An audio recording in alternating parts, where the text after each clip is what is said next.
Sawubona mfowethu njani Mr Siziba lana sibona uvule iqembu elitsha elebendi. So wena neqembu lakho ucabanga ukuthi liyaphi kahle kahle, ufuna liphelele kuphi, labalandeli bethini or bekusupport ngani bekuxhasa ngani?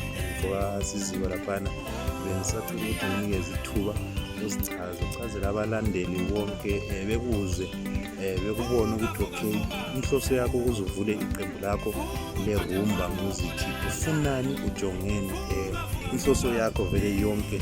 Siyacela ukuthi bachazele. Ngiyabonga mfuka moyo, ngiyabonga kakhulu ukuthola ithuba. Umunjani namfowethu, ngibingelela lo mhlaba wonke osibukeleyo khathesi nje amazwe wonke.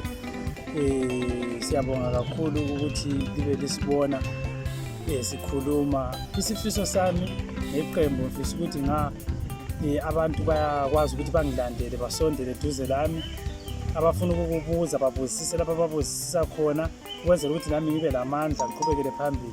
Isifiso sami esikhulu ukuqhubekela phambili, ukuthi abantu bebone ukuthi ngenzani ngisiya phambili, njalo ngizimisele ukuthi impela impilo ezilongo siphila ngiqhubekele phambili, ngijabulise abantu, ngibonise abantu labo bembonise injongo yethu sekutheni umhlaba wonke ujabule.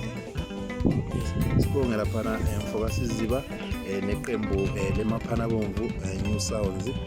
Sicela uxhaso bafowethu nabodadewethu nabomama nabomkhulu emakhaya ukuze alikhuphule khona phana indawo yakithi, isigaba sakithi, njengoba engumfowethu ophuma phansi khona le eChangane emfuleni. Abanye bawuzwa ngendumela, abanye bake bewubone.